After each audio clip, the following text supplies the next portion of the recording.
All right, it looks like we're recording. So we'll go ahead and get started with this. This is Google Drive for Online Education, and this is a recording for the virtual school training in spring 2015. I'm sorry this couldn't be live, but with schedules being what they are, we'll make do with what we have here. This video will be emailed and posted, and the slide presentation that you see on the screen here will also be shared with you so that we can make sure everybody's caught up to those things and has access to everything that they need access to. So in the past, we've talked about Google Calendar and all the ways that that can work with you and how you can share events and work with people on that. We talked about Google Forms and how that can be used to collect a lot of information and even grade in those things for you.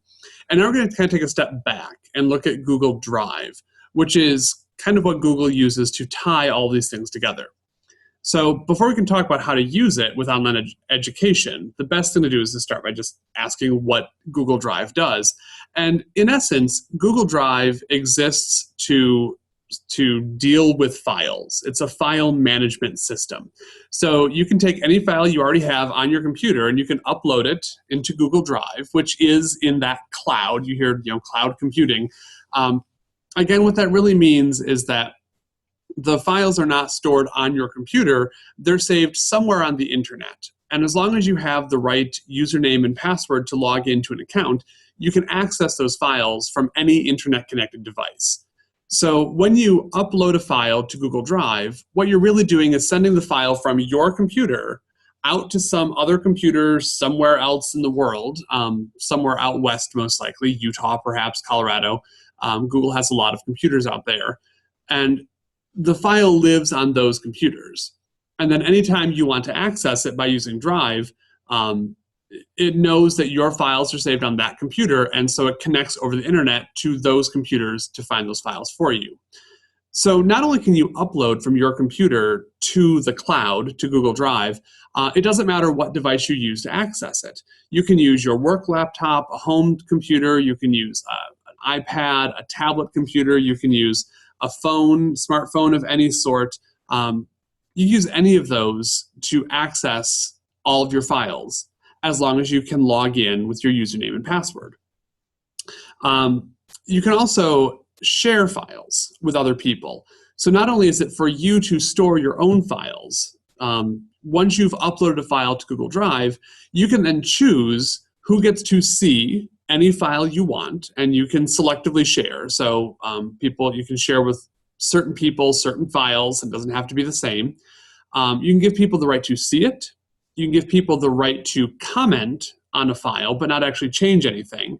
Or you could give them the right to edit the file, make changes in there. And Google Drive or Google Docs actually keeps track of who has changed what and where and how. And we'll talk about that a little bit later in the seminar. But what we're going to do, the basic outline for today, is talk about kind of how to get started with Google Drive if you've never done that before, all the different parts and the different things it can do, and then start talking about some of the specific ways that you can share and utilize that capability, especially with your classes. And then we're going to talk about extending the power of Google Drive through apps and extensions. So let's go ahead and get moving on to the getting started with Drive. The address, and it's sometimes just easier to search for it. You can just search for Google Drive and it will take you to the right website, but it's drive.google.com. And then you just make sure that up in the corner that you are logged in with your name. And for Greenville County Schools, it should be at greenvilleschools.us. That's the one the school has set up for us, and that account actually has an unlimited amount of storage. Now, technically it's not unlimited. There is a limit on it, but it's a very, very high limit, and it gets higher every day as they continue to add storage. The school district is actually paying for us to have all that extra storage on there. Right now I have over 200 gigabytes because I have all the videos I've made when I flipped my classroom, which amounted to quite a bit. Most Google Drive accounts limit you to 15 gigabytes of information. I've easily surpassed that, and there's still a lot more space there. The big thing to remember is you should always be using the Chrome browser. If you try to use Firefox, it will kind of work, and you get to be able to, you can do most things that Google Drive can do. Internet Explorer just doesn't work. Microsoft and Google really don't like each other. And so when you try to use a Google-specific product like Drive on Internet Explorer, it just doesn't work. And in fact, just a couple months ago, my teachers have been emailing me because they can't view their master calendar that we have on Google Calendar anymore. And the reason is they've been viewing it through Internet Explorer up to this point. And with a recent update to either Google or Microsoft's Internet Explorer, maybe both, Google Calendar now doesn't work on Internet Explorer. I mean, the calendar itself comes up, but you can't see any events on there. So it makes it worthless for that. So unfortunately, in the district, we do have to go back and forth between different browsers. But if you just remember that it's Google Drive, which will work on Google Chrome, they're both Google products, so they work together very well. You can upload any kind of file to Google Drive, and I'll get to that point where I show you how to do that in a few minutes. But there is a limit, and that limit is 5 terabytes. If you upload a file larger than 5 terabytes, you cannot view it on the web page through Google Browser or through the Google Drive. 5 terabytes is huge. That is 5,000 gigabytes or over 5 million megabytes. So that's a huge file. I mean, I'm thinking that would have to be some humongous video file that you're trying to upload to look at like that. So really, you're not going to run into any issues with uploading a file that's too big. Now, there is a limit to when you upload. Google Chrome and Google Drive automatically check for viruses. And once you get a file over a certain size, I think it's around 200 megabytes, it's too large to check for viruses for the free software that they use on there. So you'll have to click a special little OK, I don't care about the viruses, or I've already checked it, or something like that. Just a notification that if a file is over 200 megabytes, fifth limit, it can't check it for viruses, but that's okay. Most files you're going to deal with probably aren't that big. Now, Google Drive does have some native formats, things that Google has developed for you to work with that exist in Google Drive. And you've probably used some of these before. You've probably attended seminars where these were used. They've got docs, sheets, slides, forms, and drawings. Docs works very much like Microsoft Word. Doesn't have quite all the bells and whistles that Microsoft Word has, but it is fully functional for just about everything you need. Unfortunately, the maximum size of a docs file is just over 1 million characters. That doesn't include spaces, but 1 million characters. Sheets, which works very much like Microsoft Excel, but again, it doesn't have all the fancy bells and whistles. You can't do all of the formulas. You can't do all of the conditional formatting with it. But the vast majority of what you need to do on a spreadsheet is available on Sheets. Has a maximum capacity of 2 million cells, and that's spread over all of the tabs. So for example, I keep track of, for National Honor Society, all of their service hours using Sheets. And with about 80 members, I had to actually cut the size of the sheets down because 80 tabs in a file came out to more than 2 million cells, which, once I realized what was going on, wasn't a big deal. And if any of you run into that problem and you want to email me and ask how to do that, I'll gladly show you how to do that. Slides is their presentation software, which runs a lot like PowerPoint. Again, doesn't have all the bells and whistles. Their animations are very limited. The fonts are limited. The backgrounds and themes are limited. And the maximum size of one of those is 100 megabytes. So if you're embedding videos or a lot of images into yours, you're going to run up to that 100 megabyte limit pretty quickly. So it's better to upload videos to YouTube and then link to the YouTube videos, which is what I do in this presentation. And that doesn't count for any memory size in your presentation. And if you are using very high quality pictures, just bear in mind how you're presenting this information. If you're presenting it, with a projector in class, you probably don't need super high quality HD pictures of things. And there's lots of online services that can reduce the quality of pictures to reduce the file size. And even if you're showing it on a computer screen like this for an online class, you may not actually need all of that high quality for a computer screen for what you're doing. So consider your purpose.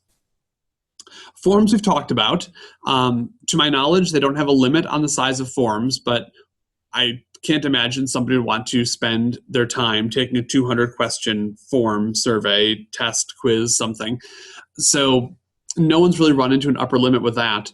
And when I was doing research for this, and I was looking at the drawings part, they actually said, this is a direct quote, "No one has yet hit the upper limit for memory of drawings." So I guess you can make the drawings as complicated as you want to and include as many elements in there as you want to. Drawings, you just open it up, all the tools are there, and you can kind of go through and just kind of see how things look, how things are going. I'm not a big online drawing person. I'm not a big drawing person, so I don't use it very frequently. But those of you who would use it for more of those things, that'd be great.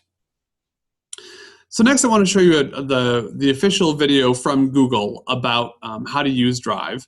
And for this, I'm just going to make this full screen and show the video. And let me make sure I can do this right. I'm on number 4. Here we go. Meet the new Google Drive. It lets you have all your files within reach from any smartphone, tablet, or computer. And now it's faster and easier to use. First, you'll notice a single button called New, which is where you go to add something to Drive, or create something new in Google Docs, Sheets, Slides, or any other Drive-compatible apps. You may also notice Drive is now faster, and a single click lets you see file details and recent activity. To open, just double-click the item. After adding more and more files to Drive, you're going to want to organize and share them, so we made that easier too. Now you can use the same commands you use on your computer to select multiple files, and then use the menu or right-click to take group actions. Or simply click and drag to move the files and folders all at once. In the mobile app, you'll see a list of items in your Drive, and you can change views to see thumbnail previews of your files. From this screen, it's easy to search for files or add something from your device to Drive, like photos and videos. And on Android, you can even add other files, like music and downloads. Click the File Info button to enable offline access, see recent file activity, and move or print your file. This is also where you can invite others to files or folders, as well as set what types of access they have. These are just some of the ways we are making Google Drive faster and easier to use, and we're just getting started. Give it a try from any device at g.co/getdrive. All right, so going to go back to the smaller version here. They went through a lot of information there really quickly. How to do all of this stuff with all of these files. I'm going to go through it a little slower so we can get some more practice with this. First, we're going to look at the menus. There's 2 basic menus that you'll need on the screen. The first one is over on the left side of the screen, and I'm sure it has a special name. I don't know what it's called. But this menu over on the left, it's got the big red New button, and that's pretty much where everything is going to be that you want to do on a day-to-day basis. If you want to create a new folder, it's under the New. If you want to create a new document, it's under New. If you want a new spreadsheet, it's under New. Almost all those things are there. The My Drive menu is where all of your files are. It's your drive. This little arrow next to it, if you click this little arrow, that becomes a drop-down, and it expands and shows you all of your folders. And I'll demonstrate that here for you. On mine, I have New and My Drive, and these are all folders here. And if I hit this little down arrow, it just shows me all the folders here in order. And then some of these have subfolders to them that I can look at. And if you see this little person doodad outline here, that means that that folder is being shared with somebody else. That's Google's little image for something's being shared. Under recent under shared with me, there's a little person again. Shared with me are any documents or files that somebody else has shared with you. So if you're sharing, you're working together on something, somebody else created the document, shared it with you to look at, you're not going to find it in My Drive. You'll find it in Shared with Me. And there is a way to move it to My Drive. if I look at the shared with me, and I want to move, let's see, I'll move this one to my drive. All I have to do is right click. Oops, it won't let me do that one. Of course it won't. Let's see. Add to my drive. So just right click, add to my drive. And then it'll say, what folder do you want to put it in? And so I could choose any of the folders I already have. Since this is formative assessments, that is going to go under professional development and move it there. And it's done. It's put there for me. Recent is your most recent files, so it lists them all in order that you've actually looked at them or opened them up. Starred, once you have a file open, you can actually star it to put it as one of your one of your favorites, especially if you have a lot of files that you work with frequently. It's a good way to put something somewhere where you can grab that quickly. And then trash is exactly what it sounds like. It's where all your deleted files go. Then over in the upper right, you've got these 4 buttons. And these can change a little bit depending on where you are. This first one switches between the grid view and the list view. I have this in grid view right now. I see a grid of all of my files, and I can see little previews of all of my files.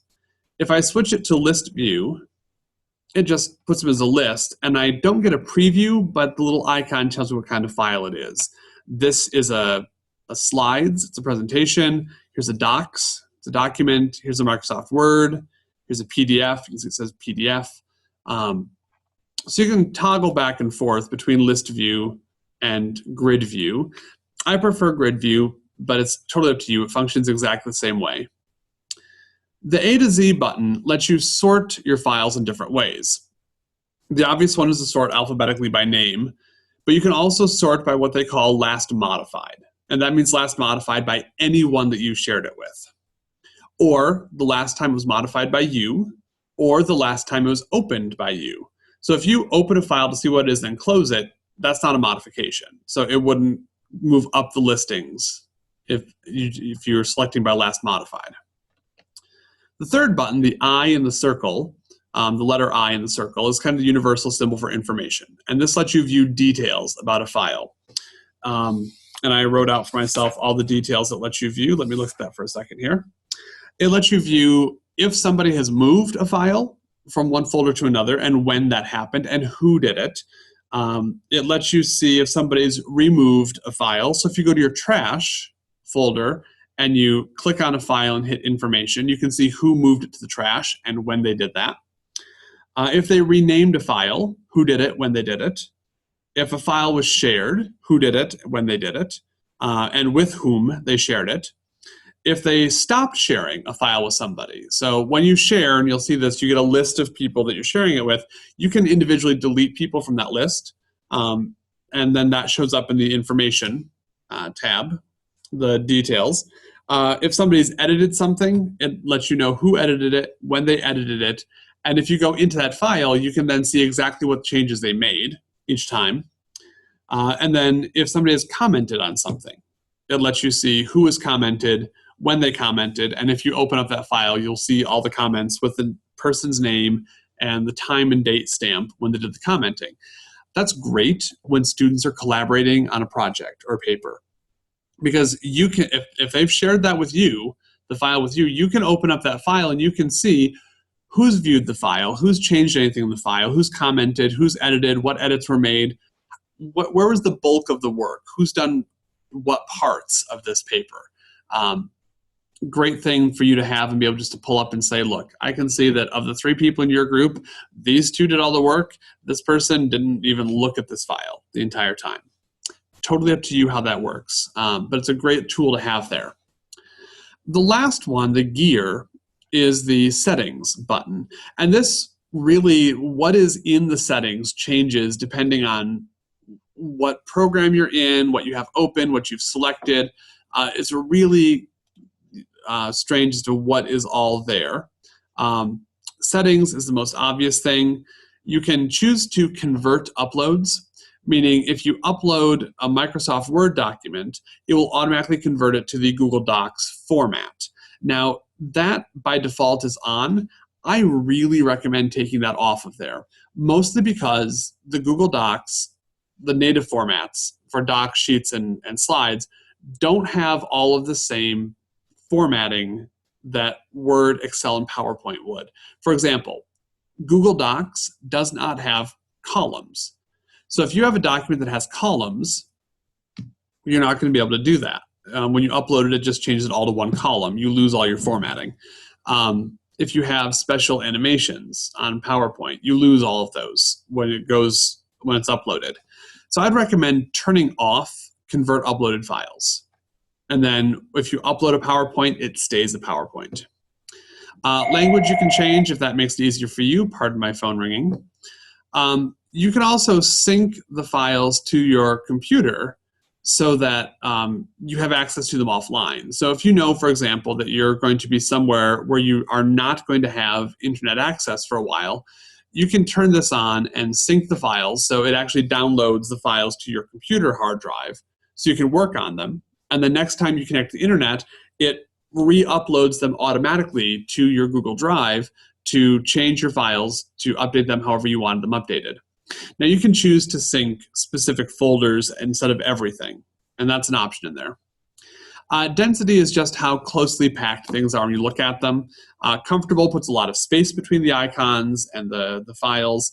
Cozy is closer, compact is closest. I put compact because my eyes are still good enough that I can see them when they're packed close together and I can click on them. If you need more space, take it. Under Manage Apps, we're going to talk about apps in a little bit, but these are all the apps I have. You can turn apps off. You can do other options with them. Different ones have different options, and we'll talk about that in a few minutes. The other thing under here that's really important is Download Drive, and you're going to want to do this if you haven't done this yet. This installs a program on your laptop or your smartphone or your tablet or your iPad or whatever to manage your files for you. So you don't have to go in through Google Chrome. It's a separate thing that can run all that for you. So once you've clicked on Download Drive, you'll click on Download Drive for Mac and PC if it's a laptop or desktop computer, Android devices, iPhone, iPad. Follow the instructions, say yes to whatever, allow it to install. And then what happens is you actually get on your Windows PC, and it'll look similar on a Mac, over under all of the little places you can look at things, desktop, downloads, Google Drive actually shows up as a place for you to save something. So here I've got all of my folders that are all right here. So because they're all there, I don't have to worry about having to save something to my documents, then going and finding in the documents and uploading it to Google Drive and hoping I remember to do everything and get the latest version on there.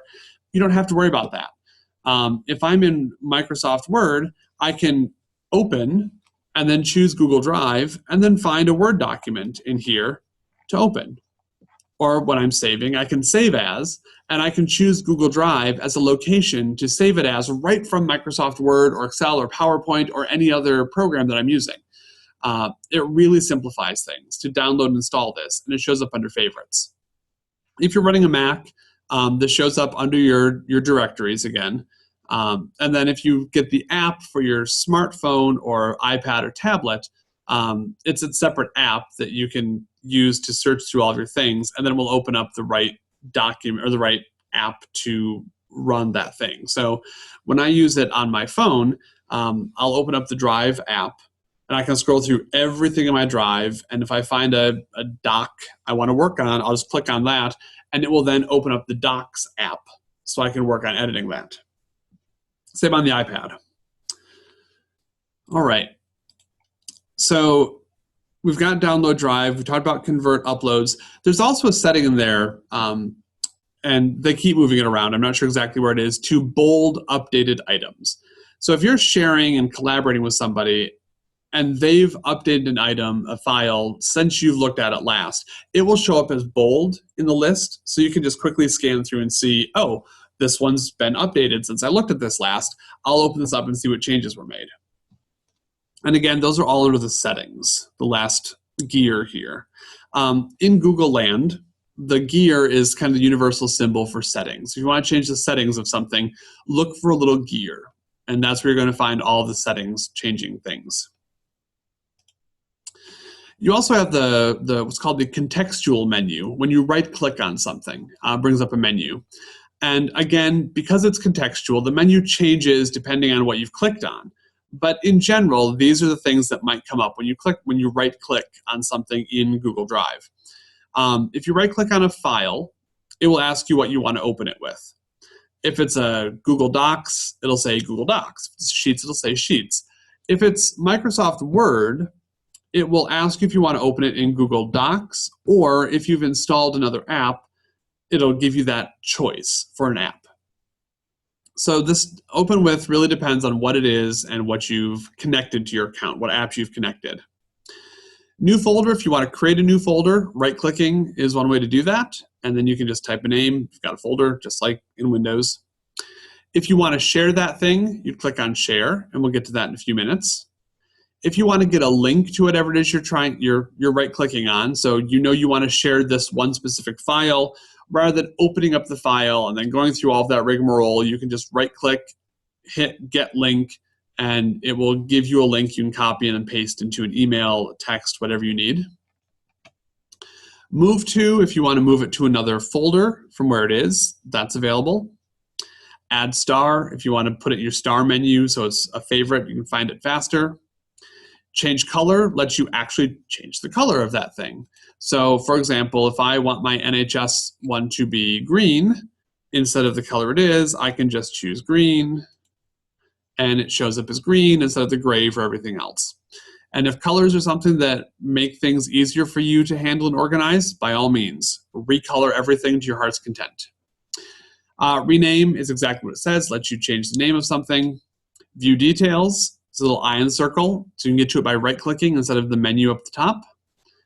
Download is an interesting one, and we'll get to that in a few minutes. Lets you download any files or folders. And remove, send something to the trash. So let's talk about uploading files. Google Drive gives you 3 ways to upload files. The easiest one is by clicking, well, sometimes easiest, clicking the big red New button and then hitting Upload next to it. So if I want to do this here, I'd click New, File Upload. Of course, it used to just be called Upload. Now they've got 2 ones, File Upload and Folder Upload. So you can upload a file or a whole folder. I'll upload a file, and I'll go to my desktop, and I'll say I want to upload this April 10th one. And this pops up, and I can see at the bottom, April 10th has been uploaded, and it gives me an option to share that if I want to. I don't want to, but I could share that. And it's apparently stuck on something. All right, so that's one way to upload, is by using the New menu and Upload. But it also lets you drag and drop, and this is another great thing about Google Drive. If I open up my window like this, and let's see, last one, the April 10th one, this time I want to upload the March 6th one, I can just grab March 6th, drag it onto Google Drive, and let go, and uploading, uploaded, done. So you can drag and drop, and I can even scroll down here and see, how do I have these organized? Let's go by name. So the April one, where is it? There it is, April 10th, right there. And the March one made it right there. So you can use New, File Upload if you want to upload an entire folder. Like, for example, if this is your first time using Google Drive and you just want to put all of your documents on here, you can upload folder, choose the folder you want to upload. And in this case, Windows makes it a little hard to find it, but you can upload your documents and just hit OK. And it uploads all of the things in your folder for you. It might take a while, especially if you're at home. The school connection tends to be pretty fast. Home connections aren't always that fast. So when I was uploading all of my videos from my flipped classroom from my computer, I just started the upload and walked away and came back several hours later when it finished. But it is really fairly fast unless you're uploading a bunch of stuff. The third way is to actually use the Google Drive right here. So if I've got those, let's see, I'll move this notebooking PLC. So I'm just going to take this and drag it to the Google Drive right here and let go. And then if I come back here, I can search for, well, it'll take a few seconds to upload, but notebooking PLC will show up here in just a couple seconds.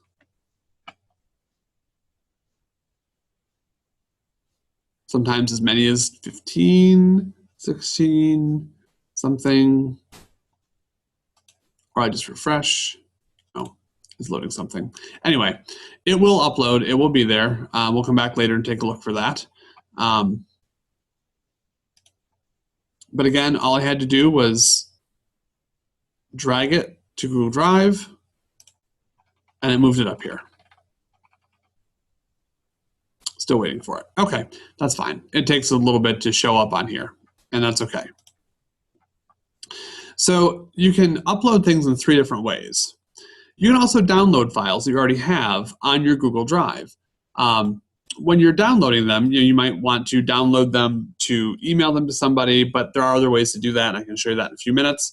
But there's lots of reasons you might want to download a file. When you have a file open, you can click on the File menu and then hit Download As. So for example, if I was in this file, my Learning Targets proposal file, and I wanted to download this, I could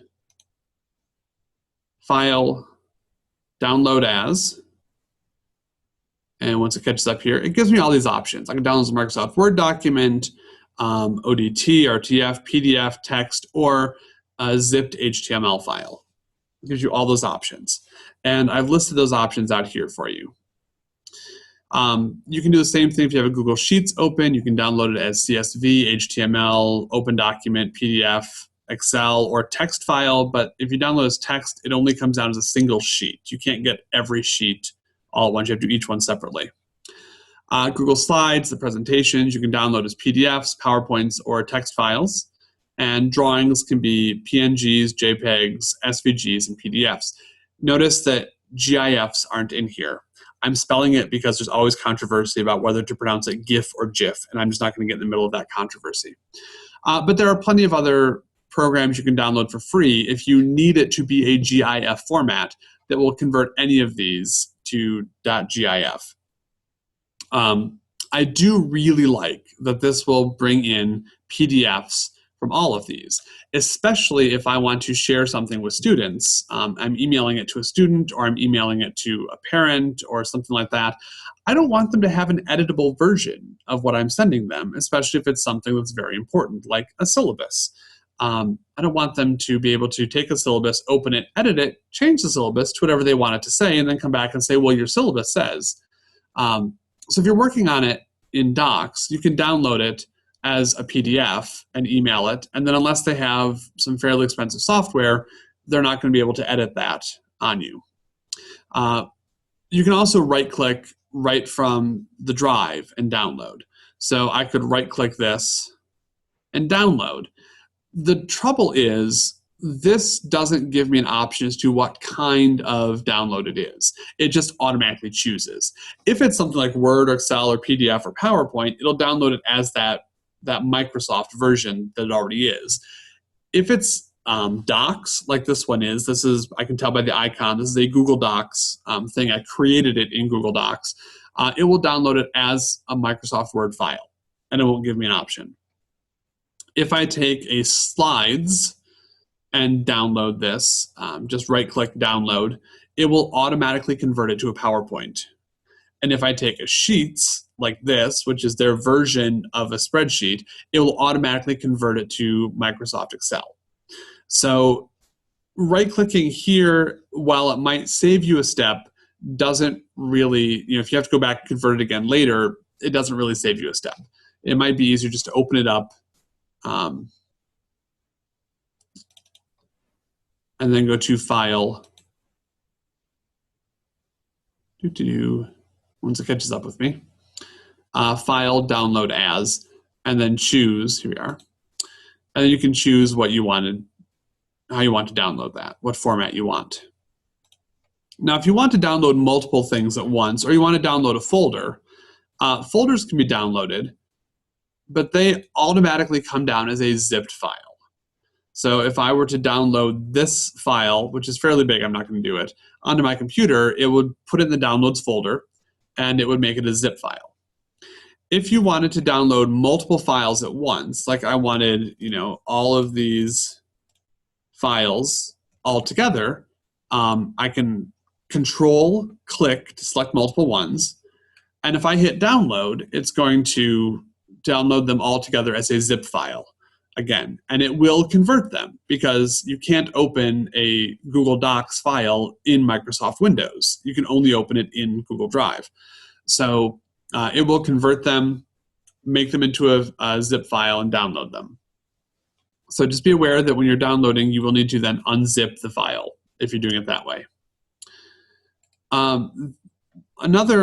Let's see, come back here. Drawing's got that. You can also make a copy, and this doesn't always show up as an option, but make a copy does exactly what it says. It makes a copy of that file and renames the new one copy of whatever. So if you're doing a lot of things, you want copies of things, you can do that instead of uploading multiple files or creating new ones or going into the file, copying everything with Control-A, making a new one, pasting it, opening a new one, pasting it, opening a new one, pasting it. You just copy the file over and over again. So we've uploaded, we've downloaded. We can also move things around and organize them in folders. All of you know how to use folders. That shouldn't be much of an issue. But if you want to create a new folder, the easiest way is to go to New Folder and ask you what you want to name it. So I could name this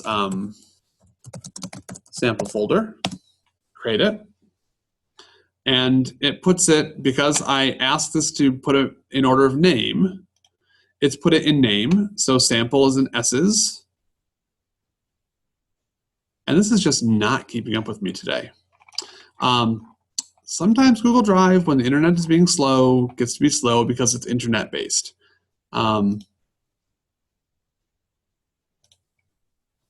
Let's try reloading it and see what we get here.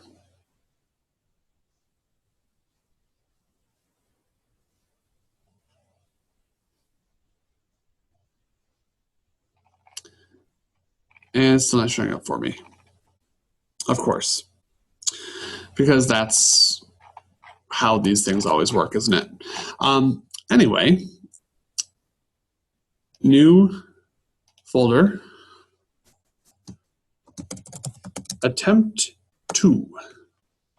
And since it's an A, that should end up closer to the top. There we go, attempt 2. This one worked. So there's a folder here. Again, I can right-click and change the color if I want to make it red so I can see it more easily. If you want to open a folder, simply double-click it, just like you would any other folder. And right now it's empty. And I could upload any file I wanted to into this folder. I could upload a folder into the folder. I could create a new Google Doc. And because I'm in this folder, this doc automatically gets saved into the folder. That's something to keep in mind. If I wanted to move this folder, if I think the attempt 2 should really be archived into this year's archive, there's a couple ways to do that. I can click and drag it, or I can use the Move To. So if I click and drag, and just grab it, drag it over to here, and let go, and it tells me attempt 2 has been moved from my drive to archive, and it's not here anymore. So if I double click on archive, oh look, there it is, attempt 2. But I made a mistake, I didn't want it there. I want to move it back. Once I click on this, It lets me click on it.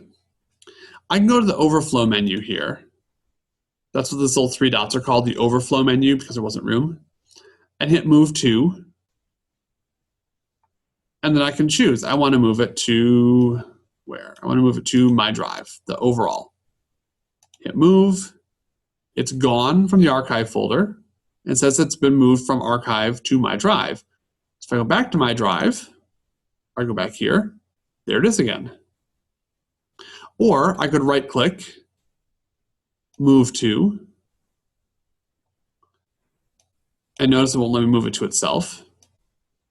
I might move this to, I don't know, PowerSchool, where I keep all my PowerSchool information, and hit move.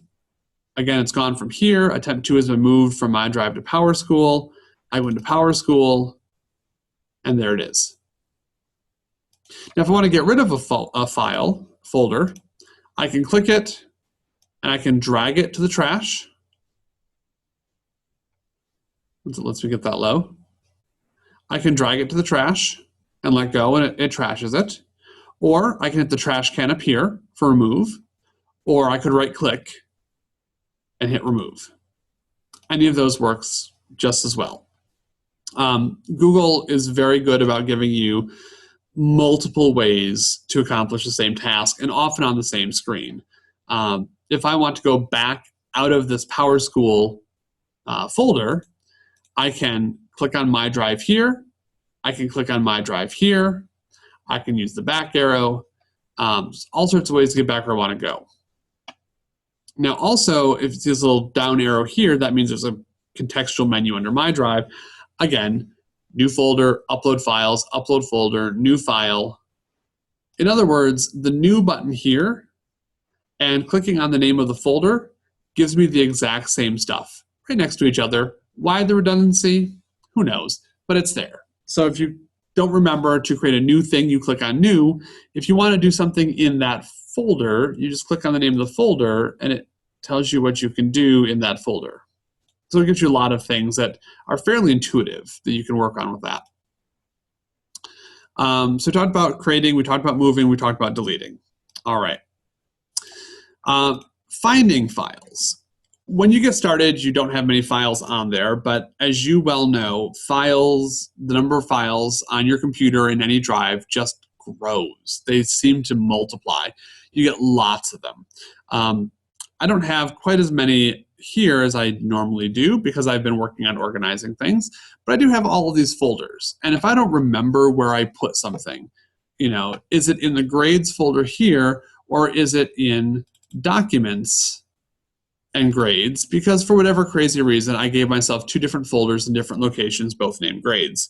But I wanted to find the grade change form to email to a teacher. Well, this search box, it says search drive, is really a Google search box. So I can just type grade change form, and it shows me all the grade change forms, including the blank one with no one's name on it. And that's the one I probably want. I can right click, oops. I hit enter to search.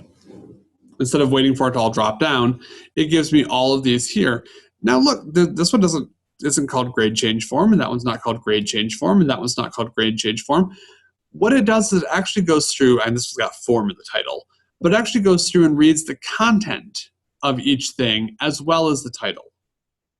So this folder is called grade change forms, but in this professional development proposal form are the words grade, change, and form. They're not all together like that. The teacher handbook has the word grade somewhere in it, the word change somewhere in it, and the word form somewhere in it. So it doesn't just search the titles, it also searches the contents of your files. If I wanted to find something called grade change form, I'd have to put quotation marks around it, just like you would in a Google search if you want to find something exact. And it's not finding those. And the reason it's not finding those is because I know that there's these little underscores in the title of it. So be careful when you're searching for exact things with quotation marks. If you don't have something that's exactly that, it's not going to find it for you.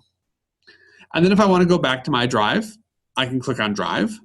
and click on My Drive, and it just takes me back to where I started. So searching and finding files is very easy, which is great. Now, I do know that in Windows, they do have this little search box here that you can type in and use. It's okay, but it searches through everything over here, including, if you're at school, the network drives. So it searches your H drive, it searches the staff drive, it searches the W drive, and that can take a very long time. So not always the thing you want to be dealing with. All right, so we've talked about uploading, downloading, moving around files, finding files. That's all stuff that you do for your files for yourself. But one of the big powerful things about Google Drive is that it lets you share files with other people and selectively assign levels of sharing with them. So I want to start with a quick video about sharing files, and then we'll go through and talk about those. So again, I'll bring this up and we'll play this. With Google Drive and Doc Sheets and Slides, you can easily share files with your friends, family, and coworkers so that you can view and edit together in real time. In this video, we'll show you how to share your files and how to invite others to view, comment on, or edit them with you. First, let's go over how to add people to share with. If you're in Drive, you can select a file and click the Share button. Or, if you're working on a file, you can click the Share button in the upper right corner. Either way, you'll see a box like this. Type in the email addresses of the people or groups you want to share your file with. While you're doing this, you may even receive suggestions on who to add based on your past sharing activity. Once you decide who to share your file with, you can choose to let them view, comment on, or edit your file. If you only want people to view the file, but not make any comments or edits, give them Can View access. Someone who sends their resume to potential employers might use the Can View option so that employers can see their resume but not change it. If you want to invite others to provide feedback on a file, give them Can Comment access. A student may give their teacher Can Comment access on a school report so that the teacher can comment on the report without making changes to it. And if you want people to be able to freely add to or make changes to a file, give them Can Edit access. If you're planning a party with a friend, you can give them Can Edit access to a spreadsheet so that they can help you build out the guest list. Keep in mind, anyone you give edit access to can share the file with others. If you want to change this, click on the Advanced link and click Change at the bottom of the next screen. To sum this all up, there are 3 levels of access you can give people to files that you share: Can View, Can Comment, and Can Edit. Once you've selected who you want to share with and what level of permission to give them, click Done. And that's it. You've just shared your file. For more information about sharing in Google Drive, go to the Drive Help Center at support.google.com/drive, or for the Google Docs editors, go to support.google.com/docs. All right, now look down there, kind of like when you shared a file, that the sharing was the same for every person you shared it with, and that's not the case. If I came back here and I wanted to share this with somebody else, another technology leader, I can click on it and hit share right here and get this menu. Or I could right click and hit share and get the same menu. Or I could open this up. And once it loads, hit the share button and I get the same menu. So it doesn't matter which way you do it. Sharing is sharing. So I'll just go back and do it the way I usually do it, with share. And there's a few options on here. It lets you get a shareable link. So this is a shortcut. So if I click this, it gives me a link that anybody at Greenville County Schools with the link can view. Now that means that you need to be logged in with your @greenvilleschools.us address to open up the link. and you can view it, you can't comment or edit. If that's what I want, I can click copy link. It's been copied to the clipboard. I can go to my email, paste it, it's done. But I can adjust this. I can say anybody at Greenville County School District with a link can edit this. They can comment on it. I can turn it off so that I can then just type in who I want to be able to edit it. Let's get rid of that. Or if I go to more, it gives me more options. I can make it public on the web. Public on the web means that anybody can then find this if they search with Google.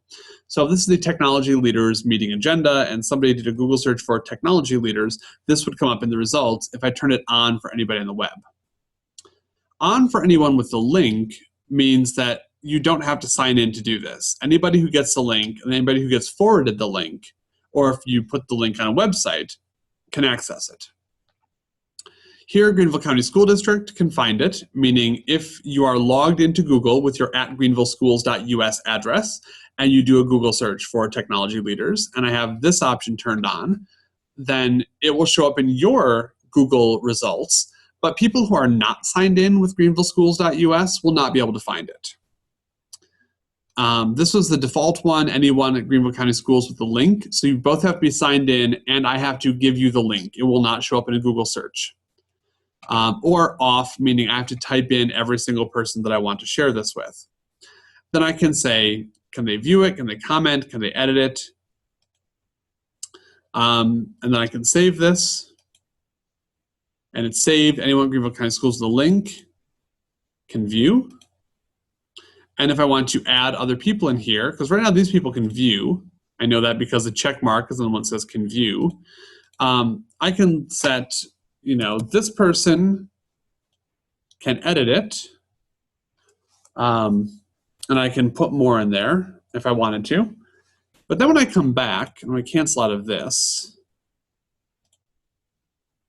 let me find one that I've shared with other people.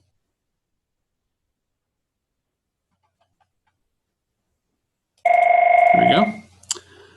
If I look at the sharing on this one, ignore my phone again.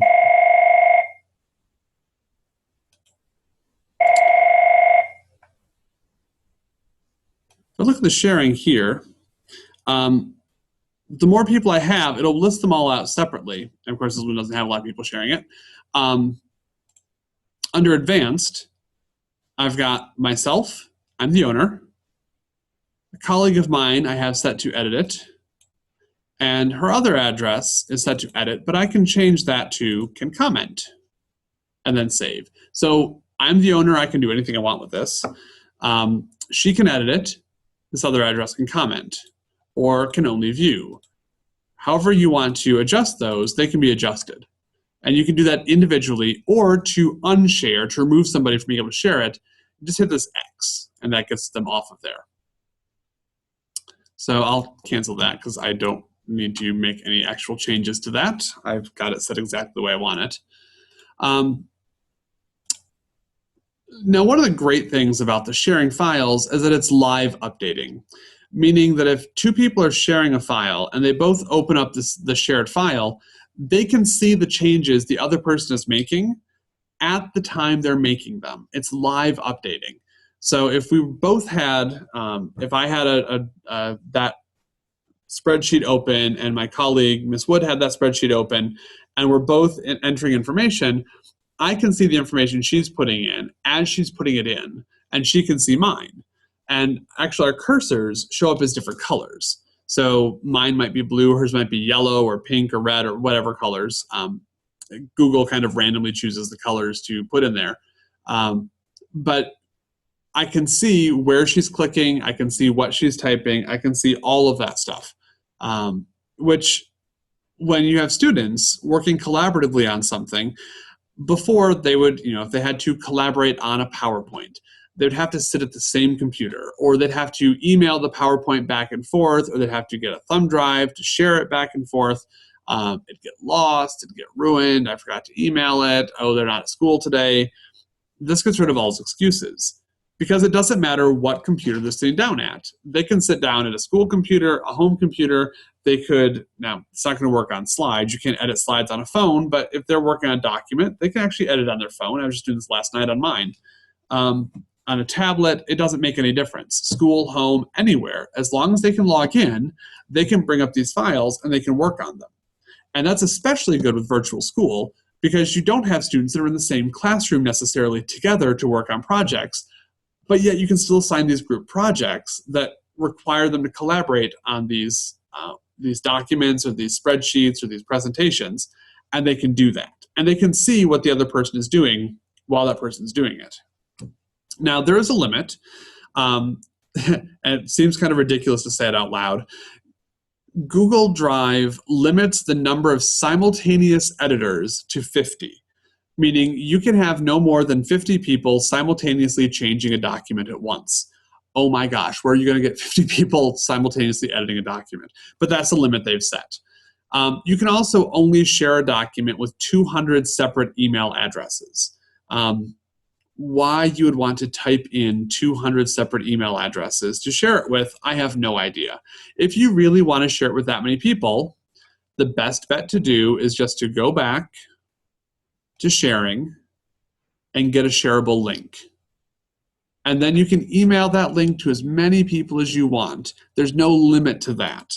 As long as you give them editing capabilities, they can edit that document as much as they want to. Now, only 50 of them can do it at a time, but you can send that out to as many people as you want, or you can just take this link and you can actually put it on your website for people to open up and look at. I'm actually going to turn that back off because I don't want to share that. This also lets you track the activity. You can change ownership, or you can share files through Gmail instead. So let's take this one at a time. If I want to track the activity of this hour sheet, because I know that my colleague and I both use this, I can right-click and go to View Details, or use the eye in a circle up here to view details. And whoops, activity had a glitch. Okay, so I'll reload the page, because why would technology work on the day that I'm doing a presentation? So back here, go back to the hours. And under activity, I can see that we both edited this Friday about 1:18. Also edited it February 5th. Here's when I changed the sharing. I can go through all of these things or look at the details of it. Here's all the people I'm sharing it with. Here's the folder it's in, who owns it, when was it last modified, when was it last opened, when was it created. I can add a description about this if I wanted to. Preview of it here. All this information's here for me to take a look at. And I can track all of these changes. If I actually go into a file, I can track the changes as well by going to File, once it lets me. It's being slow again. See Revision History. And this lets me know what happened and who did it, and it's got different colors. So in this case, mine are green and hers are blue. I can go back and see, okay, April 22nd, what change was made. I click, this is a big file, so it's taking so long to do this. I can see what changes were made in the different colors once it loads up here.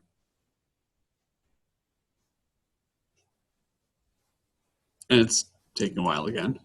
But once this comes up, you'll be able to see what changes were made in what colors. And if I want to restore the file to this because some mistake was made or a kid put something inappropriate on there, you can restore it back to a specific revision back in time. Let me go ahead and close that out. So talk about tracking activity, changing ownership.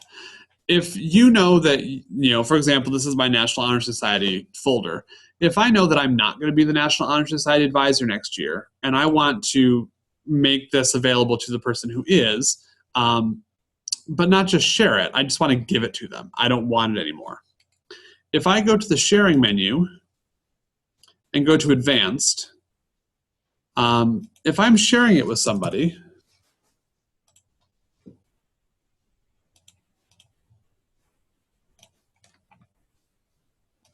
in this menu, one of my options is owner. And there can only be one owner. So if I give Kimberly Wood the ownership of this folder, I am no longer the owner of it, and I cannot get the ownership back unless she chooses to give it to me. But that means making her owner gives her all the rights to everything on there. If I delete it from my Google Drive, then it's not gone because she's the owner of it. It actually lives on her Google Drive now instead of mine. Anything that I own is on mine. If I delete it and I'm the owner, it's gone. If somebody else is the owner and I delete it, I've only deleted my right to access it. I've removed myself from sharing that thing. So you can give other people ownership, but be careful because you can't give that ownership back once you've given it away unless they choose to give it to you. Okay, I'm just going to cancel that.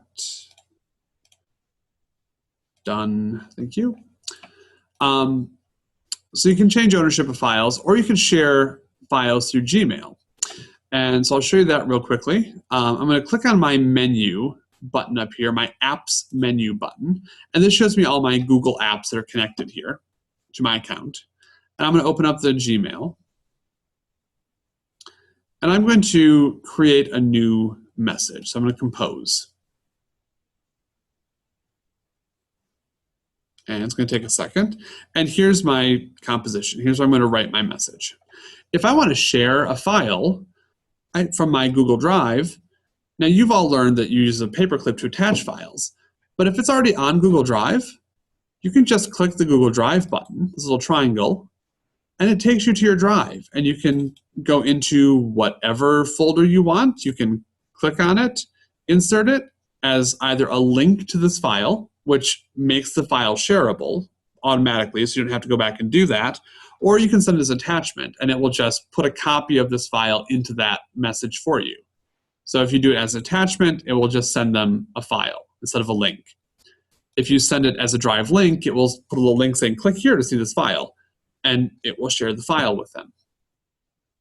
You can also look in the shared with me, or you could kill two birds with one stone. You can upload a file to your drive at the same time as you're uploading it to your Gmail message. So not only you're emailing it, it's also in your drive now, if that's how you want to do that. Just FYI, there's also a new thing on Gmail, which I don't think I'm going to use. Of course, I say that I probably will. You can actually send and receive money via Gmails now by clicking on this little $sign. You have to connect your Google Wallet account, which is connected to your bank account and or credit or debit card. But you can actually send money via email now. Very, very futuristic even for me. All right. So we've talked about all of these different ways to share things. But in a classroom, when you're working with students, and sometimes you might have 70, 90, 100, 150 students, depending on what type of school you've got, you might need to share things with a lot of people really quickly. And there's two ways to do that Google gives you. One of them is called Google Groups. And what you can do with Google Groups is you can literally create a group. You can give your group an email address. You can then invite people to join your group or type in their email addresses if you have, for example, department chairs or grade level chairs. You can put all those in one group, and then you can share with a group. When you come back here and I want to share this, I can type in the name of a group instead of an email, and I already have some groups set up, and it's not connected with them right now, but I've already got groups set up, and you can type in the name of a group here, and it will find that instead. Or, and this is what I think is kind of a brilliant little thing that they've set up, something called Google Classroom. it's exactly what it sounds like. It's a way for Google to share information with a class of students and get it back from them. I'm going to show you a quick video, and then we'll talk about how to use Google Classroom.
And it's not just coming soon, it's here.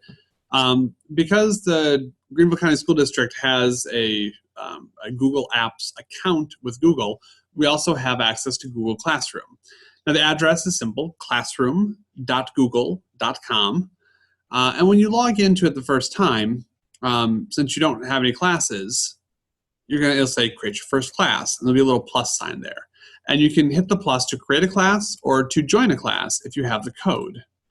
And so here's mine. I've got a bunch of classes that I'm either running or that I'm part of. I can tell which ones I'm running because they don't have this little picture here.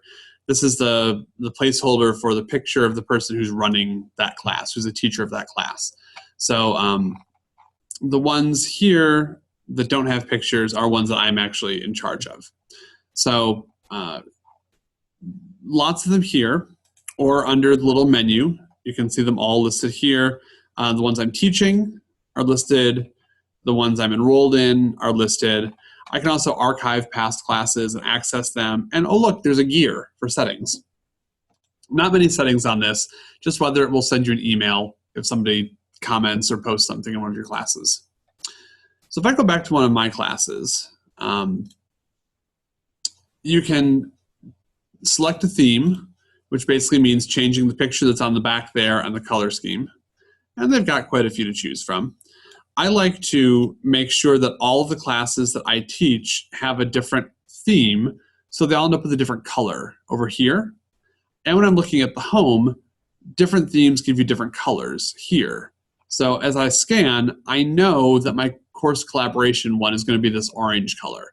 And I can just quickly kind of skim and say, oh, there's the orange, and see it, because I'm color focused that way. I'll go back into this one. You can also upload a different photo if you don't like that one. That's fine. This is you, if it's your class. Then you've got three options. The stream, which works a lot like Facebook. People can post things and respond to them. The list of students, and About. And I'm going to work backwards through these. About tells you who the teacher is, gives you a link to email the teacher. Now, because this is our greenvilleschools.us account we're logged into, if we get an email from a student, it will go to the @greenvilleschools.us account. If you're not in the habit of checking that regularly, you're going to want to go into that Gmail account and set up to forward to an address that you do check. This is brand new. You can invite a co-teacher to the class. That's just very recently been added. You can also put documents for the course up here. And this came up when we were talking about Google Calendar. The suggestion that I got back from Google, because I actually went here and sent feedback, the suggestion I got was that under the About, you add a link to the calendar for that class. And so the way you do that is click Add Materials. And I'm actually going to go back to my calendar because I do have a professional development calendar. If I go to my professional development calendar, I want to share the calendar. And let's see, calendar details, calendar address, the HTML. So I'm going to copy that link address. I'm going to go back to the classroom. I'm going to hit the link because I'm going to attach a link. This is what the link is here, the little chain link. And I will right click and paste that address in there. And I will just say professional development calendar. And I have to hit add first. And now I can post it. And it will think for a couple seconds.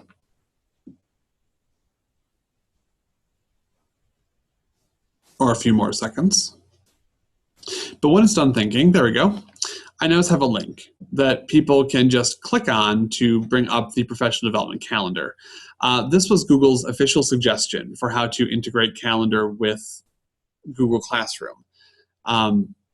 As of right now, they don't have it set up so that assignments automatically post to a calendar that has been connected with a class. That has been my specific suggestion since somebody brought it up before in our calendars seminar, and I've suggested it several times to them, and they say they're working on it. So that eventually what will happen is you can actually link a calendar to this classroom, and then any assignments you give will pop up on that calendar. You also have, though, this Google Drive folder, and this is what's really key about this. Google Classroom is not like Facebook so much, and it's not really like Edmodo. Really all Google Classroom exists to do is for a way to get files out to students and to get those files back from students. And so this is the folder where all of the files for this class go. And I can click on this and it opens up a new tab and takes me back to Google Drive and opens up that folder. And I can see here's all of the files that I've posted. These are all assignments that I've given. And so if I open up one of these assignment folders, here's what everyone has turned in to their assignment folders. And right up here, it tells me where this is found. It's in the classroom folder, and this is the name of the class. So if I go back to the classroom folder, I can see that I have a folder for every one of the classes that I'm either leading, that I'm teaching, or that I'm enrolled in. This one is one I'm leading. This is one I'm enrolled in. This is one I'm enrolled in. That's what I'm enrolled in. So all of the courses that I'm teaching enrolled in, there is a folder for them under My Drive, the Classroom folder. And you can access it through Google Drive, through My Drive, or if you're in the classroom, you can just go to the About tab and the folder's right there. Let's jump back to the Students tab real quick. The Students tab lists all the students who are currently enrolled and their picture if they've uploaded a picture. There is a little envelope to mail them. There is the class join code, which you can also reset if someone got it, you don't want to have it, or you can disable the join code. So it's locked, no one else can join that. You can give all students permissions here to post and comment, to only comment, or only the teacher can post and comment, or you can do that individually. If Emily is being naughty, I can check the box there, go to actions, and mute Emily. And if I do that, Emily can't post anything and she can't respond to anything. She can only read what's been posted. That's a little speaker with a slash through it. She can't do anything. I could also unmute her if I wanted to, or do multiples. I can sort students by first or last name, or I could invite students. And again, I can go through all contacts, and these are all contacts at Blue Ridge. I can go to the directory, and this is everyone in Greenville County Schools, which if you want to do that and populate your own classes, you can do that. If you've set up groups already, you can load in groups, and they will all be part of that. So yeah, I'm a member of several groups, but if I want all the Blue Ridge staff, I just click this. Except it's not populated, of course. If you've set up groups, you can add them all. Or it's just easier sometimes to copy the code and send it via email, post it on the board in the room. I wouldn't recommend putting it on your web page, because that's so public that you don't always want just everybody in the world being able to join. But again, that's up to you. It's your class. You can always remove students too by going to actions and remove a student who doesn't belong there or shouldn't be there or is misbehaving so badly they need to be out of that. Then in the stream, this is where people can post things, and we've been having a great discussion about formative assessments at our school. But where it says share with your class, you can click there and type something to share with the class. It's posting just like you'd post on Facebook or post on Modo. You can attach a file. That's upload file to attach. You can put a link to a Drive document, just like we did in Gmail. You can post a link to a YouTube video, or you can post a link to any other web page. Now, this is great for getting stuff out to students. Here's your worksheet that you're going to be working on. Boom, they've got that. Here's your prompt for the essay. Boom, they've got that. Be careful with the YouTube one, because currently, as of today in the district, YouTube is blocked for students, for student accounts. So if you send them a YouTube link to watch and comment on or whatever, they're not going to be able to do that, simply because it's blocked for them. At home they could, but again, we can't guarantee always that students have access to internet or even high-speed enough internet to do YouTube at home. Those are announcements. And you can also choose if you want this announcement to go to more than one course. If you want to go to all your courses, you don't have to type it for each one. Assignments, on the other hand, are things that have due dates and are collected. So you can title the assignment, describe it, you can choose the due date, and if you wanted to, you can even choose the time, and it defaults to 1 minute before midnight. Again, you can attach a file by uploading it, attach a Google Drive, you can YouTube, you can link to another web page, for example, a web quest. So if I go here to the Google Drive, and let's see, professional development, because I've recently done this, and I have this reflection that I was using with them. And this is a blank thing. I've got the questions and I've got some sentence starters to kind of model good teaching for students who might need a little extra boost, and I'm not sure how this answer should start. I've given them that here.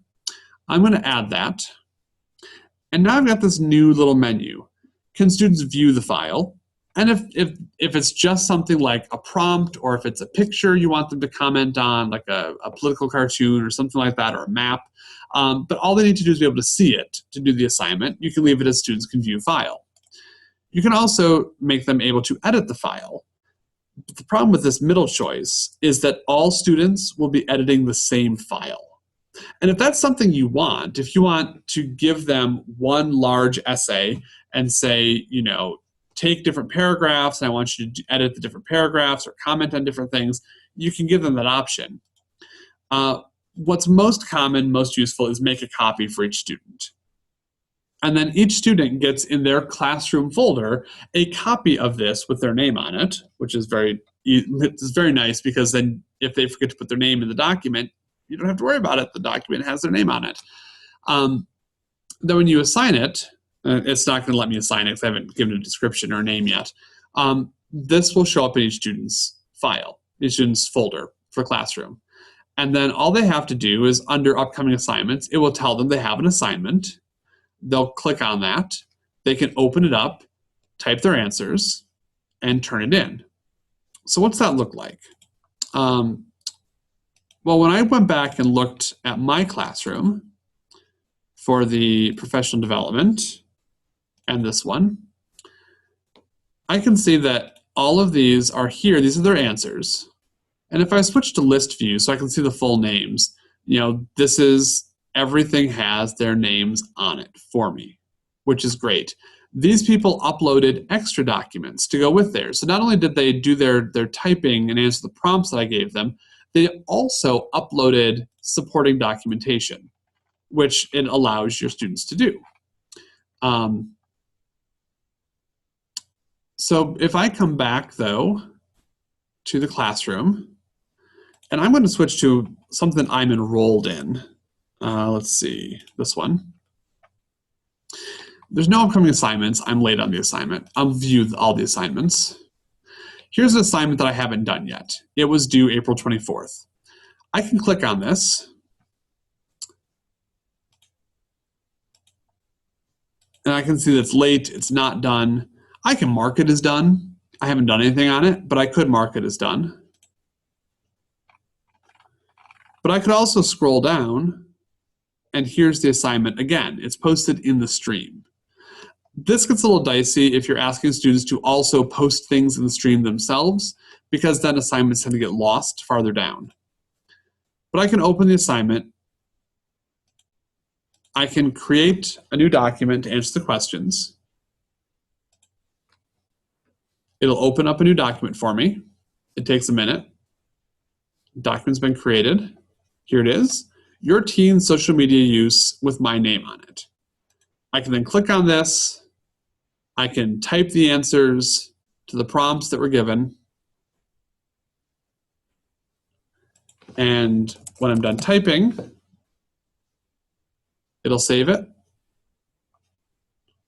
I can close this out.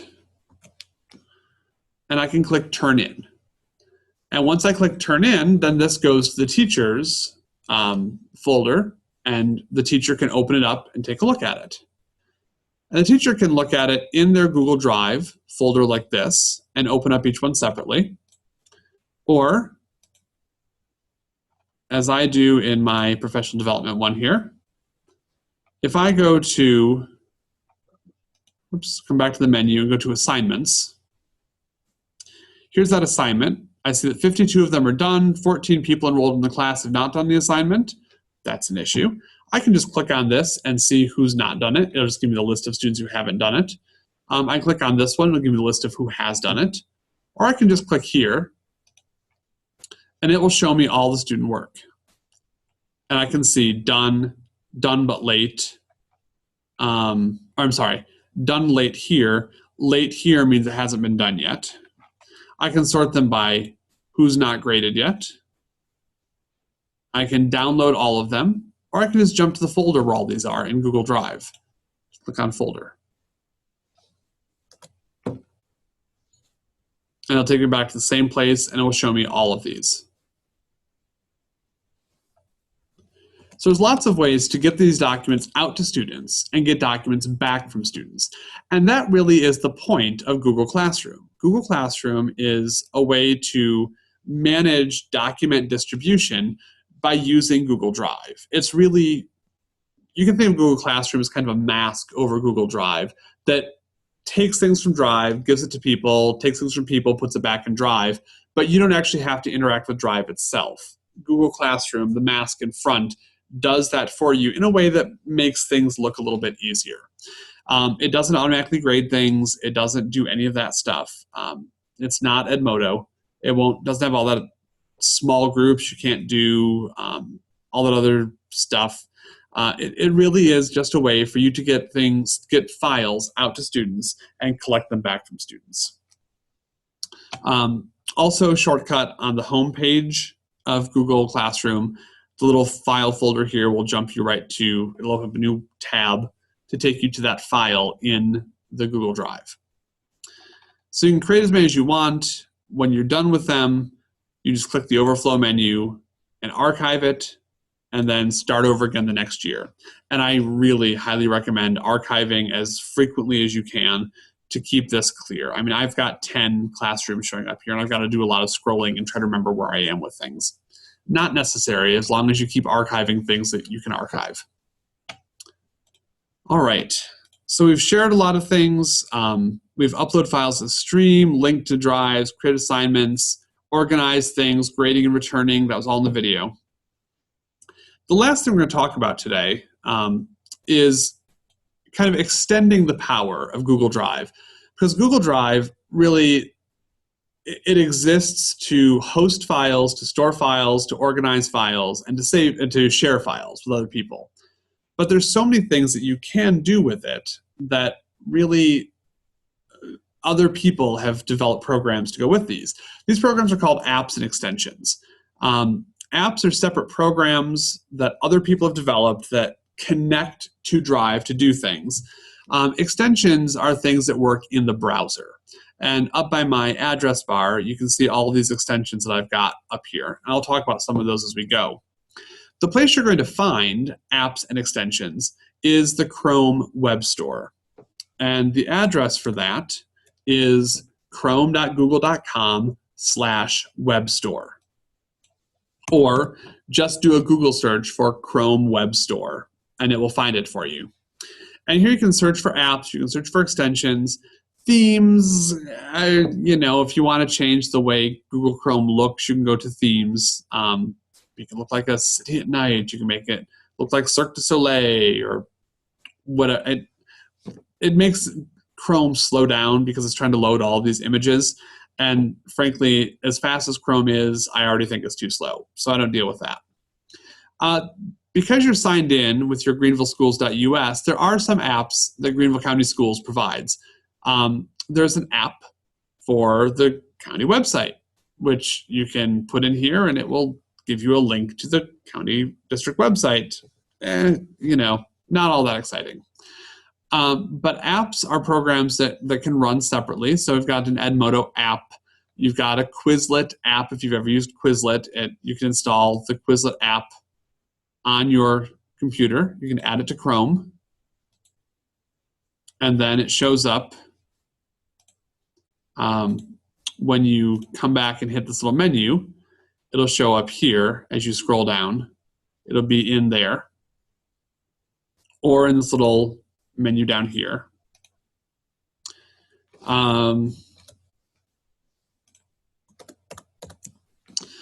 There's all sorts of ones you can install, and some of them are free. And if they're free, they'll say free, and you click on them and they're really free.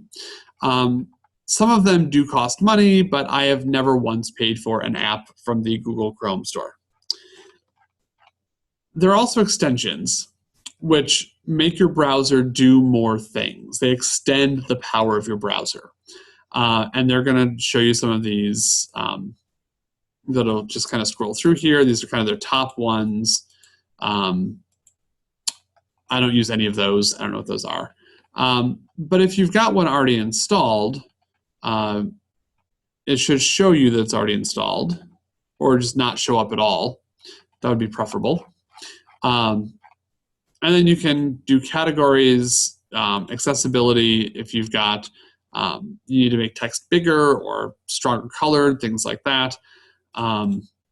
There's blogging ones, developing if you're into computer programming, news and weather, productivity, things like that. You can narrow your search, narrow your ratings, however you want to do this.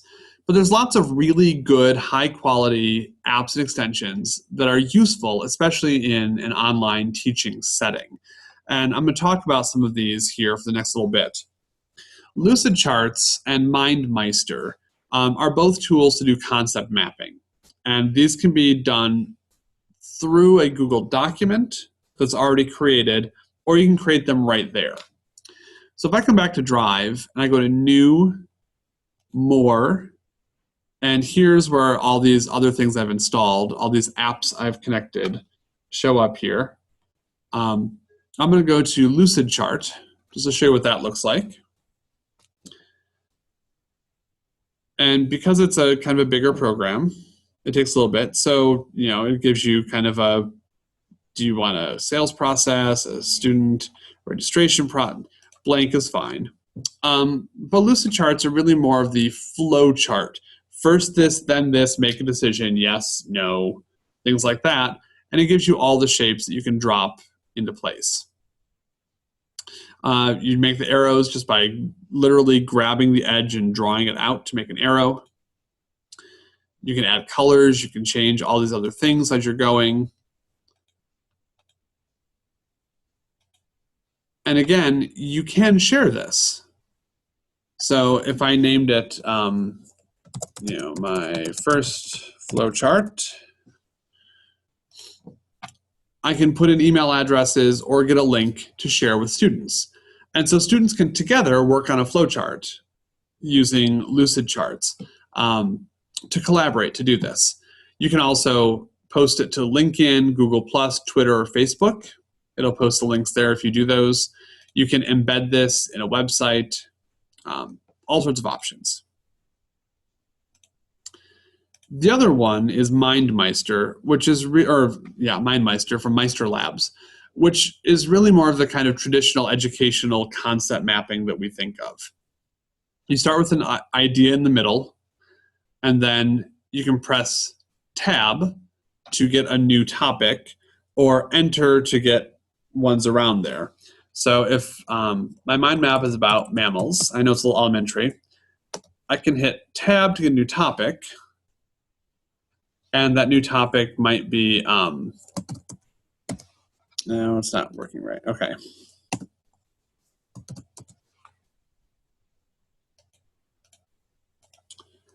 And it's not working for me. There we go, the plus. Dogs, come back to mammals, add another plus. Cats, come back to mammals, add another plus. Bats, add another one. Horses, for example. And then under cats, you might be able to hit plus and get Siamese. Whoops, that came off of that. I don't want that. I want to come back to cats. I don't know, short hair, etc. And students, again, can share and collaborate on this. Share this map. And you can make it shared. You can put in their addresses, get multiple students all working on the same concept map together. How powerful is that of a learning tool? And we can see that it automatically saved. I will resort this by last opened by me. And I can see I've got my mammals here, my first flowchart, the Lucidchart there. So there's some tools that you can use. Also, if you have a Google Doc, and I'll get a new one here. And if you make a bulleted list, a numbered bulleted list, you can accomplish the same thing. If instead of mammals, I go with fish, and then a subtopic might be sharks, guppies, minnows, but under sharks, I want, I don't know, big sharks and small sharks. You can highlight this, and under add-ons, we can also get the Meister maps under add-ons, MindMeister, And it's free. Click plus free. It adds it. So now I go back to add-ons, go to MindMeister, insert as a mind map. So I had a bulleted list with numbers and letters, highlight it, go back to add-ons into MindMeister and insert as a mind map. It'll think for a minute. And when it's done thinking, it will paste it into the document down below. Fish is central, guppies, minnows, and sharks, and 2 types of sharks.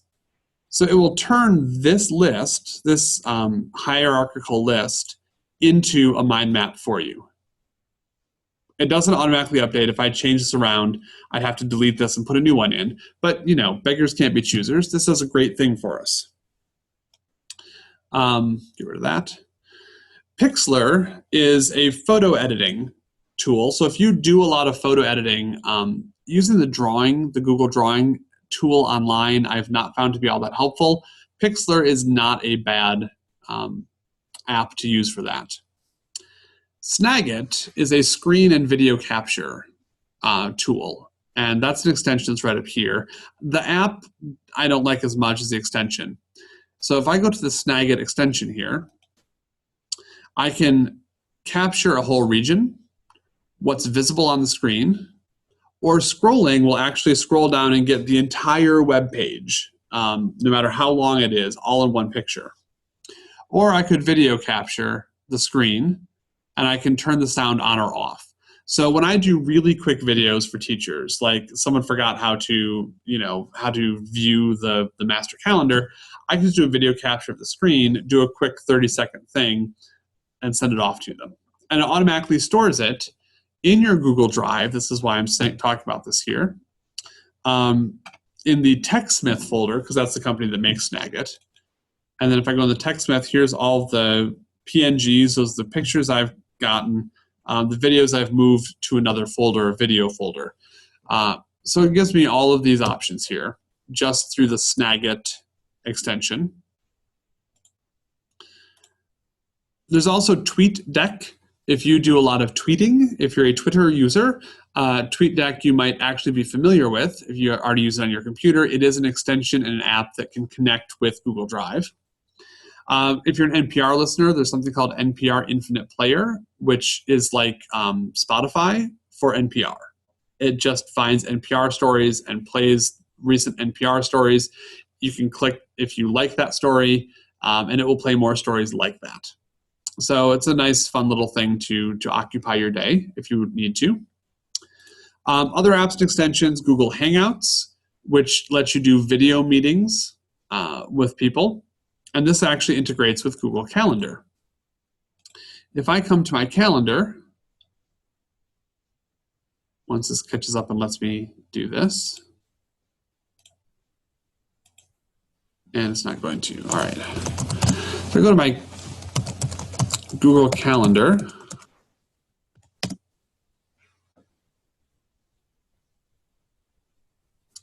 I can go to specific appointments, like this Google Drive workshop. I can add a video call, and then I can actually join the meeting, and it will pop open a page that will eventually bring up a video of me. I can invite people to it, and other people can join in and video chat with me. And during this video chat, I can actually enable a text chat. I can screen share like I do with Zoom. I can capture an image on the screen. I can do Google Effects, which are kind of silly. I can share a YouTube link. I can hang up. Oh, look, settings. I can do all sorts of cool stuff. Right now I have the video turned off. I can turn it back on if I wanted to. So that's a great way to do really quick face-to-face meetings, but you're not face-to-face. You can do a Google Hangout. That's available also as an app. So it's down in here. Or as an extension, which I've not had much luck using the extension. There's an app called Ginger, which looks like this, and it's an online proofreader. Not just spelling, but grammar and consistency. So are you using the right your? Did you mess that up? it catches spelling errors that are spelled right. It's just the wrong one for that situation. So that's a good one to look at. Turn off the lights, I absolutely love.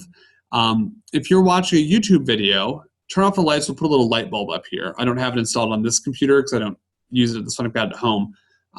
You click on that little light bulb, and it blacks out everything around the YouTube video. So all on the side, you see suggested videos and comments on the bottom. It blacks all of those out. Very useful at home when you don't want to be distracted by it, but even more useful at school when you don't necessarily need your kids looking at the suggested videos, the comments underneath. I'm still ignoring my phone. I can call them back later. EasyBib, links to the EasyBib website so students can get their bibliography taken care of. The district does have a subscription to that. Template Gallery, you can install as, so you can get templates of things, because right now, new Google Docs, you only have an option for a blank document. But under More, I actually have templates installed. So I can go to the template gallery, and once it loads, I can choose what kind of template I want to use. Right now, it's Greenville County templates are the lesson plan templates or lesson plan templates. Woohoo! But I can go to the public ones, and I can search through. There's press releases, presentations, Little League rosters. You can narrow it down, calendars if you wanted to, presentations, resumes, statistics, students and teachers, student evaluations, class notes, grading rubrics, syllabus, all sorts of stuff in here that you can just click on use this template. It opens it up. It's in your Google Drive now. You have a copy of it. You can edit it. There's also workflows, which is a way for you to, when you share a document with somebody, the workflow pops up along the side, and the person can then click, I approve of this, or I've made changes. And so you can really quickly see, if you need somebody to approve something, or you need a group of people to approve something, use the workflow, they can approve it. And then once you see it's approved by certain people, you can pass it on to other people, or they can pass it on. It's a way to pass things without, actually physically sign that you did this, check, move on, check, move on. They can do it online. Glyphy is another way to do organizational charts. So those are very hierarchical. This, then here's a sub-level, and here's a sub-level, and here's a sub-level. Some teachers really like kind of how Glyphy looks and works. You can try that out. There's Kaizena. I think that's how it's spelled. I don't know. Kaizena, or how it's pronounced. I know that's how it's spelled. That's spelled right. Kaizena is a way to give really good feedback to students. Because right now, if you open up a Google Doc and you want to give feedback to a student, your options are to either edit the document or to insert a comment. And in a Google document, inserting a comment looks like this. Let's see here. If I want to insert a comment, once this comes up, if I don't want this to be capitalized, I can highlight that. Oops, let's try it again. Highlight that, insert, comment, not capitalized. And then the comments all kind of just hang out off here to the side, and they're linked here, just like in Microsoft Word they would be. But that's what we get. Kaizena actually lets you highlight and give more specific and more detailed feedback for specific things. If you do a lot of feedback from writing, that's probably a good app and extension to look at. Document merge is just like mail merge in Microsoft Word. You can take information from a spreadsheet, merge it into a document, so like a mailing list, flyers, things like that. Flubaroo we talked about before. This takes anything from a form and grades it for you. Split names is lovely. If you have a spreadsheet where students have last name, first name, or first name, last name in one cell, split names will actually take those and split it into two cells. So you have first name and last name in two separate columns. My absolute favorite out of all of these, though, has got to be Save to Google Drive. This is this little doohickey right here. So if I'm going around on a website, and let's say that I'm just on my school's website, and there's this link here to the flyer for netsmarts.org contest. I can right-click this, and in my menu, I get Save Link to Google Drive. And it actually does that. It saves the link to my Google Drive called Speak Up Safety Contest Flyer. So whatever was at that link gets saved to my Google Drive as a PDF, in this case, because it was a PDF. If I want to save this whole page, a picture of this page, for whatever reason, I can actually just click on this up here, and it just took a picture of the entire page and put it in my drive. I can rename it. I can trash it because, oops, I didn't want to do that. I can close this, or I can just click on this to look at it.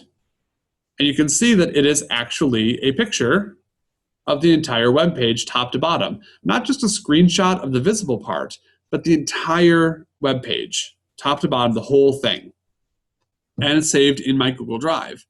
So if for whatever reason you need a picture of the web page, you can do that. You've got that option right there. So out of all of these apps and extensions, that's my favorite. But you can always go back to the web store, and you can just search through these things. If there's something that, if you teach math, you can search for math ones. And it will give you, elementary level math, math mahjong. There's some good extensions that go with things. Again, you can search through here and find all of those, play around with them, install them. If you don't want them anymore, you can always go back to settings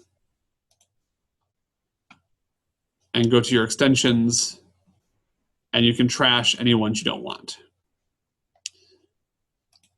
The other extensions I have up here are a video downloader, which is useful for, I use it for like Facebook videos. Some post a video to Facebook. This will turn into a green download arrow. I can click on it, it will save the video for me. This one will take screenshots of whatever's on the screen and then lets you annotate over top of it to explain what's on there, point out various things. The elephant is something called Evernote, which is really handy if you use a mobile device a lot. I use it in meetings because I take a picture of the agenda of the meeting, upload that to Evernote, and then that picture of the agenda is available on all of my devices, including my laptop computer, and I don't have to worry about keeping the paper that the agenda's on.